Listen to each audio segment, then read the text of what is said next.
រឿងប្រលឹងស្រីក្រមុំសងសឹកសុភា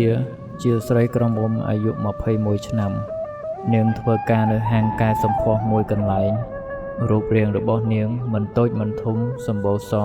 សក់វែងមុខពងក្រពើស្អាតនិងស័ក្តិសមជាអ្នកមានជំនាញខាងកែសម្ផស្សមែនតាមធម្មតាក្រោយចេញពីធ្វើការនៅម៉ោង8យប់នាងត្រឡប់មកផ្ទះវិញម្នាក់ឯងមិនដែលជិះអីទេព្រោះផ្ទះរបស់នាងមិនឆ្ងាយពីកន្លែងធ្វើការប៉ុន្មានឡើយមានយប់មួយនោះនៅពេលដែលសុភាកំពុងត្រឡប់មកផ្ទះវិញដូចសពមួយដងក៏ស្រាប់តែមានមនុស្សមកចាប់នាងពីក្រោយដៃម្ខាងផ្ទប់មាត់នាងរួចអូសនាងចូលទៅក្នុងផ្ទះមួយនៅជាប់នឹងផ្លូវសុភាតស៊ូរើបំរាស់អស់ពីសមត្ថភាពតែឥតប្រយោជន៍នាងអោនខាំដៃរបស់វាយ៉ាងពេញទំហឹងវាក៏ទះកំភ្លៀងនាងឲ្យដួលបោកខ្លួនទៅនឹងកម្រាលឥដ្ឋវាដើរចូលទៅរកនាងទាំងកំហឹងពេលនោះសុភា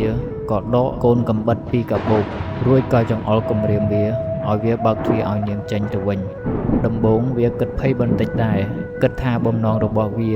ប្រហែលជាមិនបានសម្រេចទេប៉ុន្តែចៃដន្យវាងាកចុះងាកឡើង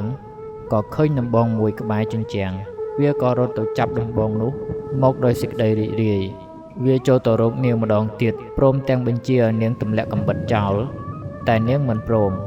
វាក៏វាយសំពងទៅលើរូបរាងកាយនាងយ៉ាងដំណំក្បាលរបស់នាងបាច់ហូរឈាមសស្រាក់វាសំពងនាងថែមហើយថែមទៀតឥតត្រាប្រណីឡើយ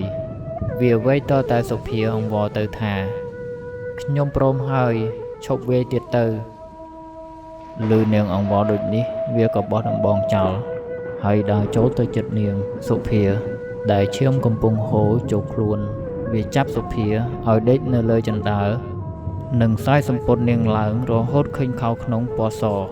ដ៏ស្អាតនៅបិទបាំងវត្ថុរបស់នាងតែនាងមិនធ្លាប់ឲ្យអ្នកណាមកប៉ះវាម្ដងឡើយ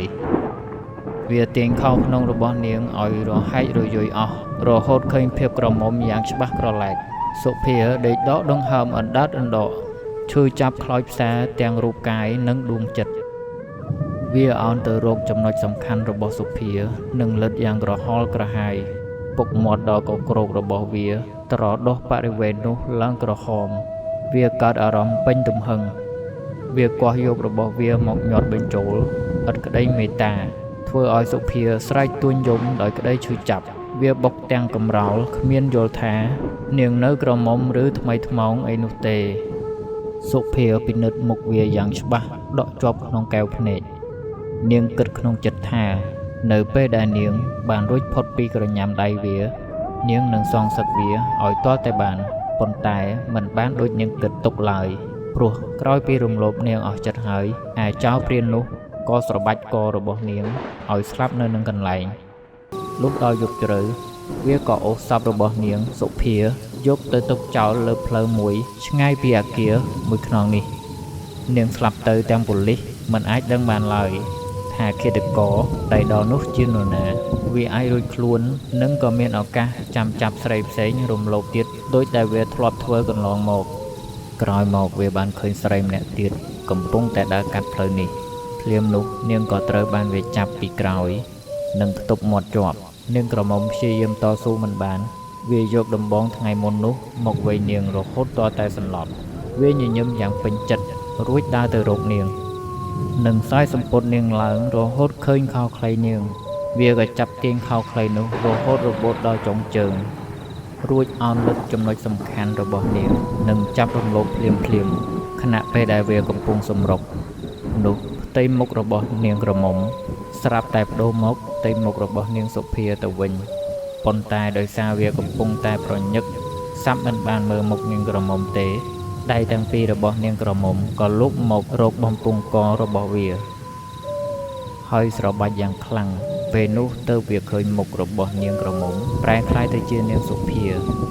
វាក៏ដល់ថ្នាក់បេះដូងឈប់លោតតែម្ដងរាងកាយរបស់វាធ្លាក់ចុះពីលើរាងកាយរបស់នាងទាំងប្រកាច់ត្រដោកខ្យល់នាងក្រមុំដឹងខ្លួនប្រញាប់ងើបឡើងរត់គេចទាំងត្រេតត្រោតចេញពីអគារនោះ